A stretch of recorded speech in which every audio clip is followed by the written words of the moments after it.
Second half of this lesson gives us another useful thing that we can do on some integrals in order to simplify the process. It has to do with symmetry. If you didn't know what symmetry is, this Art for Kids activity is here to help you out. So yeah, there you go. Like when I found this picture originally ages ago, I wanted to use this for the objective slide. Rowan saw it at the time. He's like, "Oh, I know how to do that." And I'm like, "Oh, you do you?" He was real young at the time. And he's like, "Yeah, this is what you do. You just go like this. You just go, meow, meow." And I'm like, not really. It just kind of betrays the whole entire point of the symmetry. Like you still see some sort of dragonfly here, but it's like this dragonfly that's kind of maybe you turn your head on the side. Maybe it's flying laterally or something. Anyway, okay, so symmetry. How is symmetry supposed to help us with integration? Specifically, we're talking about definite integration where we're finding area underneath the curve. So I want you to keep that in mind as we're working through a couple of these problems right here. So first up, example 14. My gosh, we've done 13 examples part of this. And there was a warm-up question in here, I'm pretty sure. Anyway, so evaluate each definite integral. So I want you to notice the fact that both of these integrals, both of the integrands are exactly the same. The only thing that's different is our limits of integration. And we know from experience this one's going to be easier because of that 0 that's down there. All right, let's just take the left-hand side here. And no need to use substitution on it. Why is that? Look at this. This is a polynomial equation. It's just straightforward application of the power rule. I would have an antiderivative of x to the 7th over 7 plus antiderivative of 1, just x, and then evaluate that from -2 over 2. And then we would use our fundamental theorem of calculus, plug in this top 2, the positive 2 first. I thought I wanted to type because I hit the T.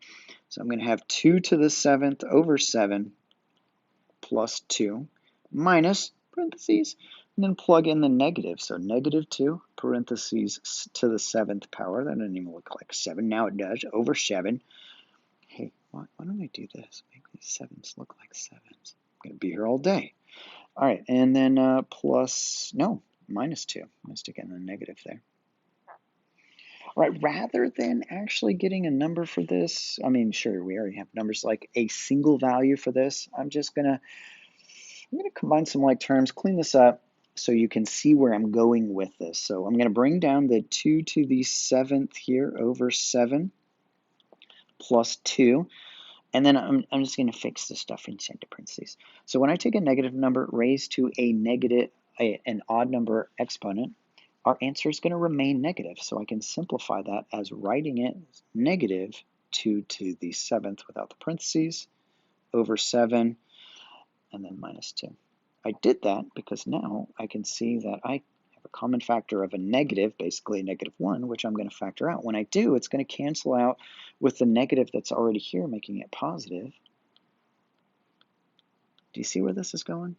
Maybe, maybe not. All right, plus, and then this quantity here, once I factor it out, it's going to be a +2 now. Notice that it's exactly the same. It's like I got 2 copies here. So I could rewrite it as just 2 times 2 to the 7th over 7 plus 2.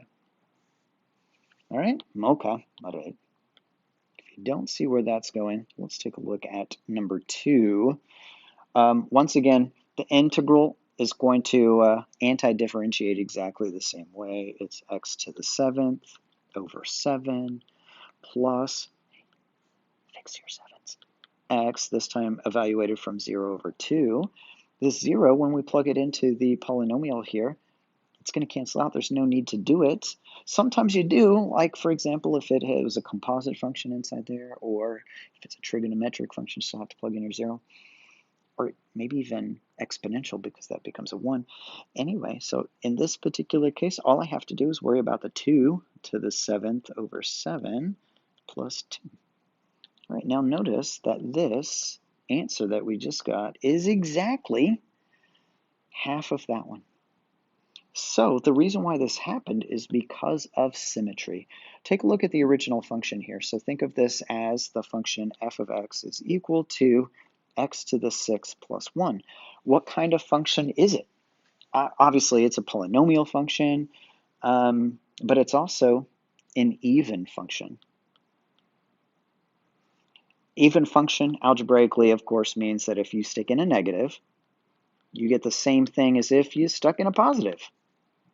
So in this particular case, just to test it out, I stick in a negative x, I get negative x to the 6th power plus 1, and when I take a negative, raise it to an even power, the negative cancels out, and I just get x to the 6th plus 1, which is the original function, which is f of x, and so yeah, it's an even function. What's it mean for a function to be even? It means it has y-axis symmetry. So let's see what that means for our actual integral that's right here. So I'm going to kind of sketch some sort of graph to go along with this. Some made-up graph, not necessarily the equation that we're working with. So if it's symmetric to the y-axis here, let's say I have some sort of shape that's like that, then it's going to be duplicated on the right-hand side. I should probably get Rowan in here so that he can draw this graph here. That didn't work out. No, that didn't work. Go away. All right, there we go. All right, so maybe I should have Rowan draw this graph. Okay, so I need, sure, turn into a straight line. So this, and then it's going to come down, and it's going to come back up, and then like that. Oh, we got a mustache, mustachio. And then I must ask you a question. Let's say that this is from our -2 here to our +2 here. Right? And when we're finding the area underneath the curve, whatever's on the left side of the x-axis is exactly the same as what's on the right side of the y-axis. I think I said x-axis before, but I meant y-axis. So how it helps us is that if we recognize our function as an even function and our limits of integration are also symmetric to the y-axis, all we have to do is integrate the easier part of this and then double it up.